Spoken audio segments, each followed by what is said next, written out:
Dun dun dun dun dun dun dun dun dun dun dun. Let's have a toast to pot roast.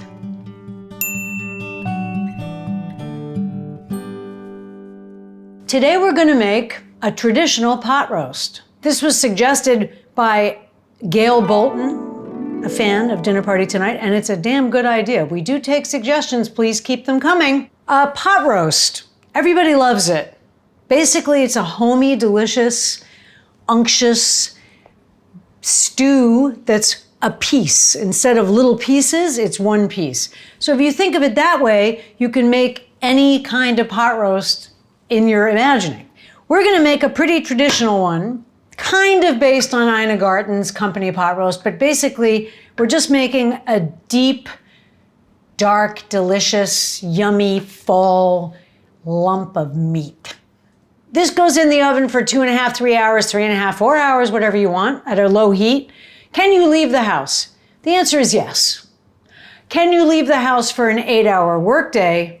No, that's why people use instant pots. Go ahead, write whatever you want underneath, okay?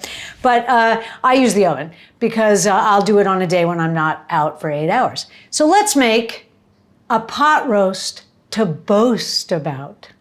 The about doesn't rhyme, but the both. Anyway. So the first thing you're gonna do, this is a chuck roast. Poor little feller, he died for us without his intention to. Anyway, you want a chuck roast. You don't want an expensive piece of meat for this.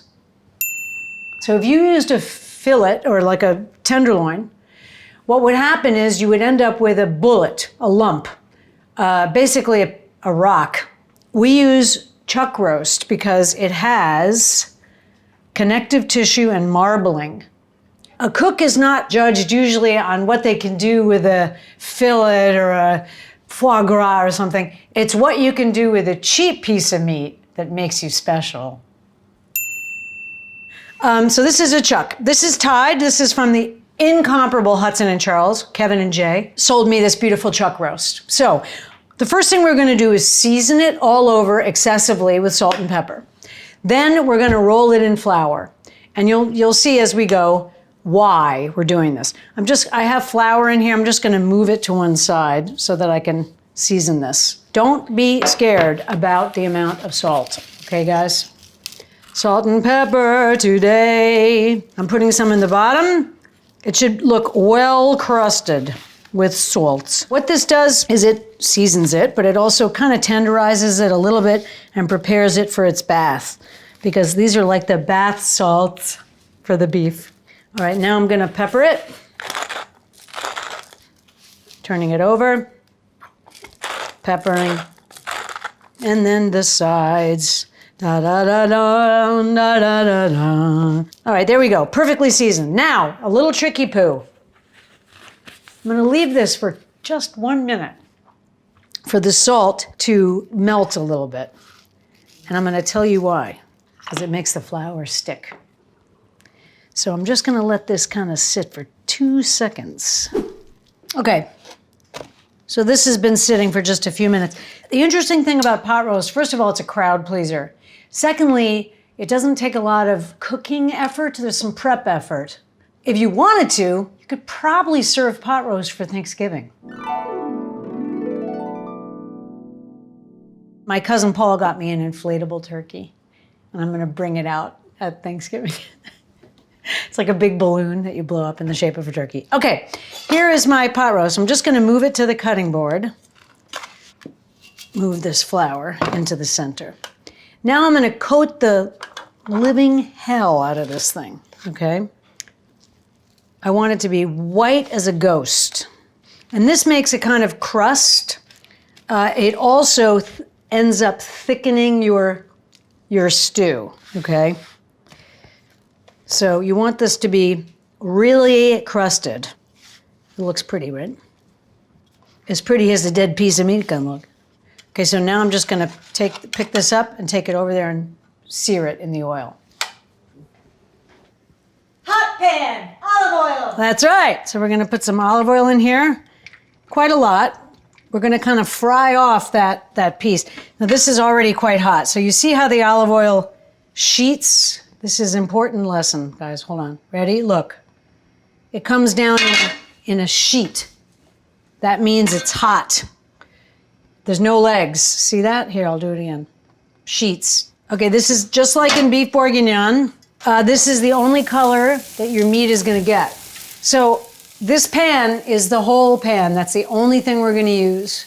After we sear this, we're gonna move it off the heat so it gets a little less nuclear, and then start the base of the pot roast. But right now, we're just waiting for it to sear. See how it made sort of a crust? It's hard. I'm gonna open this. It's got a little bit of smoke. Now, another thing you should know is this should be really hot because as it sears, it releases juice, and eventually it releases too much juice and it's not searing, it's boiling. So you wanna keep this really hot and keep it in the drier part of your pan if you can. I'm sort of getting the sides. Smoking, this is the only messy part. Let's dump this. Taking this out, I'm happy with the way it looks. Okay, off the heat. You don't want this that hot for the next step. Turn it down and let your pan cool, okay, before you start the veg, because otherwise you don't want them too dark, the vegetables. And this is very, very hot right now.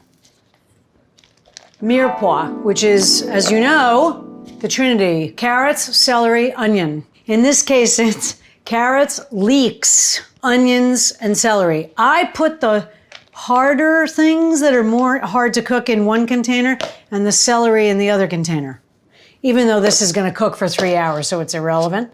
But I've now cooled my pan, put a little bit new olive oil in, and I'm gonna fry off these things. Don't worry too much about your cutting here. It's supposed to be rustic, and you're not gonna strain it. The vegetables will disintegrate over 3 hours, but if they don't, it's nice for people to actually be able to taste them. You know what I mean? So I leave them in big pieces. You wanna season this a little bit.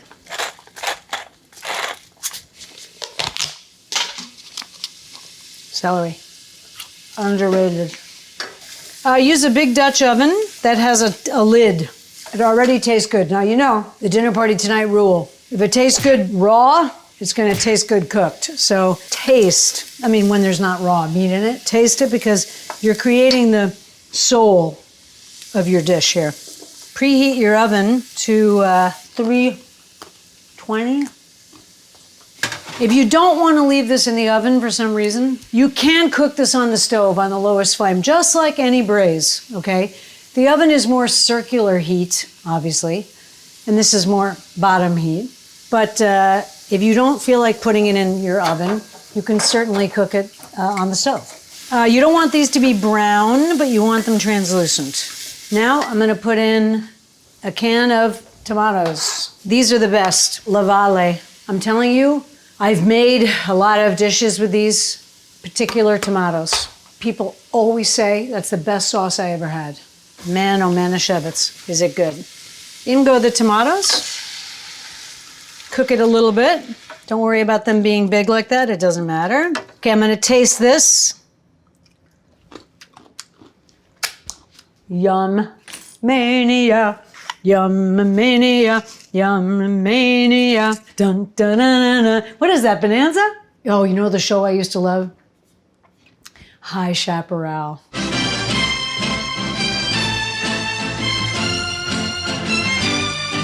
And then my Maytag, when you power it up, it plays the first 3 notes of the theme song of the television show Kung Fu. I swear to God, it goes banana.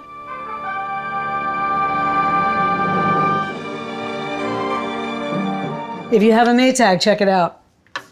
And you're over 50, check it out.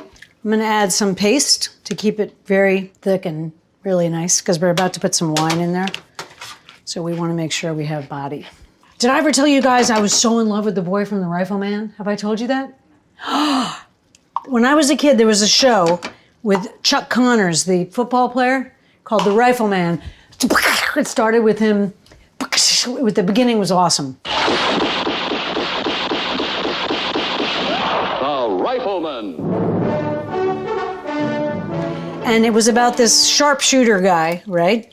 Who took care of this like wayward kid. He had like a sidekick. I was so obsessed with this boy. And then years later, like 25, 30 years later, I was looking in People magazine and it was like, what happened to kid stars? And he had a very successful career. He was in plays all over the place. He did other movies. And then he was like a sellout cabaret singer. Which is kind of a cool story, the Rifleman kid, right? God damn, I love that kid. Woo! All right, here we go. I'm nestling in my roast. Have fun, little feller. Now, you could flambe this, but I'm not going to do that. Cognac. Wine. So I'm going to look at this level. You want it to be about halfway to almost 3/4 up the roast. And it's going to take a whole bottle. All right, this is hot enough for me. I'm also getting bored waiting, so I'm going to top it up. Here's the beef, in case you were wondering. So you see the level? That's actually the correct level now. Now I'm going to bring this to a boil, and then I'm going to put it in the oven. That's how you do it. Now, believe it or not, this will turn into a thick, syrupy, beautiful sauce. And then you just put this into a serving dish, ladle the sauce over it. I mean, mashed potatoes, give me a break. All right, this looks like it's boiling to me. Now, if I want to leave this on the stove, I'm going to turn this to low, and I'm going to keep this like that for a while, like that, so that it doesn't boil. And you're going to get a beautiful falling apart roast, essentially, with a delicious sauce. There you go. Oh, it's going to be good, guys. My oven is on convection 330. I'm going to turn it to convection 320. And then in about 40 minutes, I'm going to check to make sure it's not super boiling. Hut, hut. Oos. There we go. Be a great host. Make a pot roast.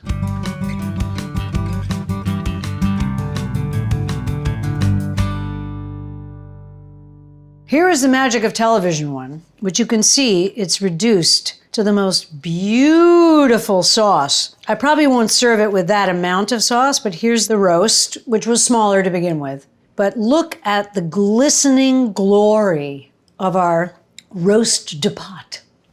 And remember, there's a million variations. You don't have to make it brown. It could be a lighter stock, onions floating in it. You know, you can make it any way you want. It's just a beautiful, versatile dish, especially for, you know, Thanksgiving, where it's one thing you don't have to worry about, or fight night when you have a bunch of folks coming over and you don't want to like fuss and just say, oh, there's pot roast after the fight or before the fight. Usually they come before. So you say, there's pot roast downstairs. Don't bring your plates upstairs. You can only eat in the kitchen, especially if you're Johnny. Pot roast. Let's make a toast to pot roast.